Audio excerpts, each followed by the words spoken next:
अनंत टिप्या refresh व्हा. मालवणच्या राजकोट किल्ल्यावरती छत्रपती शिवाजी महाराजांचा पुतळा उभारण्यात आला आहे.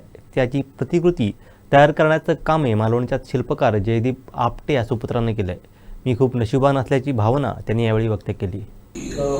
डिजिटल स्कॅन केलेली मूर्ती आहे. ती ओरिजिनल मूर्ती 6 फुटाची मातीची होती. त्याची FRP मध्ये कास्टिंग केलं आणि ती मूर्ती आम्ही ती स्कॅन केली आणि ती प्रत्येक पुढनं मागणं खालनं मूर्ती FRPची का केली, फायबर ग्लासची का केली, कारण आम्हाला ती वळवायची असते, खालना स्कॅन करायची तर मोडू नये मातीची, म्हणून ती फायबर ग्लासमध्ये. तर त्या मूर्तीला सगळ्या बाजूने सगळ्या दिशेने स्कॅन केल्यानंतर सुपर कम्प्युटर किंवा आम्ही वर्क स्टेशन म्हणतो त्याच्यामध्ये ती प्रोसेस केल्यानंतर जी फाईल बनली आणि त्याच्यावरती स्कल्पटिंग सॉफ्टवेअर यूज करून बाकी जे काय त्यांना बारकावे असतील किंवा कुठेतरी डेटा कॅप्चर झाला नसेल ते सगळं व्यवस्थित भरून स्कल्पटिंग करून ही मूर्ती आम्ही पूर्णत्वास आणली आणि मग त्याला ती हॉलो केली किंवा त्याला स्केल केलं ते सगळं. मग खालच्या बाजूला त्यांचा पोशाख होता तो आम्ही तो फ्लॅट करून दिला.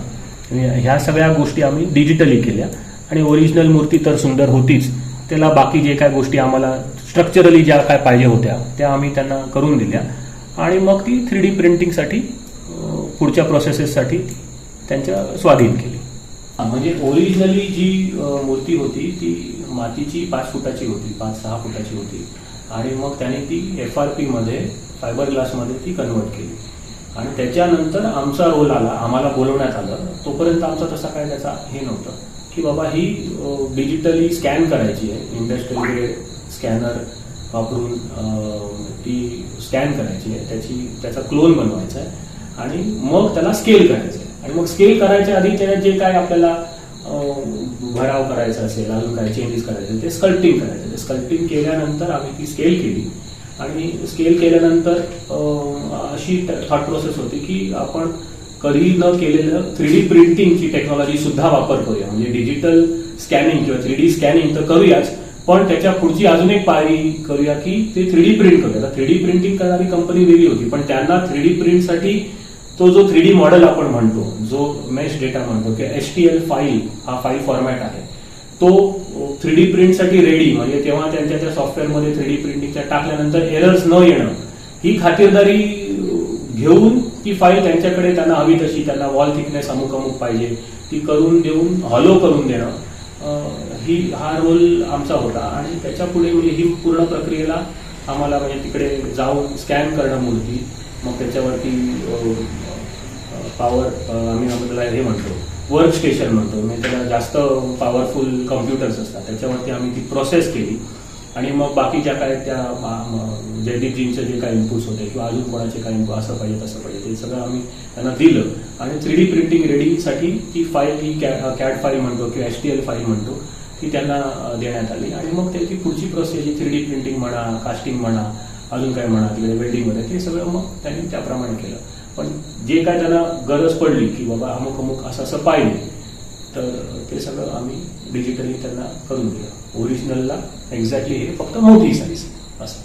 मला ही अपॉर्च्युनिटी मिळणं की मालवणमध्ये माझं घर आहे, माझे आजोबा पणजोबा आहे सगळे खुद्द मालवणचे आहेत, माझे वडील इथेच BCom करून मोठे झाले बरोबर. तर मालवणमध्ये पुतळा उभारणार 25 फुटाचा आणि त्याच्यासाठी डिजिटल क्लोन म्हणतो आपण किंवा 3D स्कॅनिंग म्हणतो, लेटेस्ट टेक्नॉलॉजी जी, आता मी मेकॅनिकल इंजिनियर आहे आणि बऱ्याचशा आमच्या इंडस्ट्रीमध्ये आम्ही लेटेस्ट टेक्नॉलॉजीज वापरतो.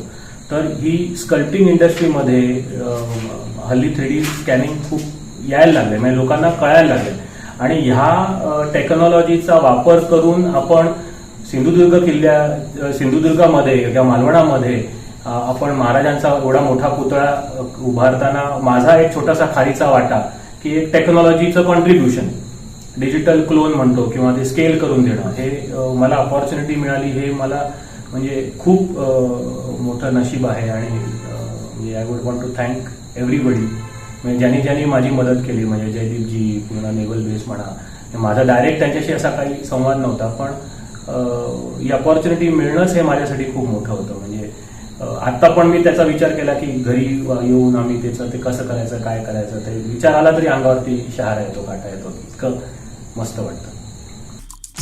आमचे दिवसभरातले सर्व अपडेट्स, ताज्या घडामोडी आणि थेट लाईव्ह पाहण्यासाठी सबस्क्राईब करा, लाईक करा कोकणचं नंबर 1 महा चॅनल कोकण 7 लाईव्हचं YouTube चॅनल.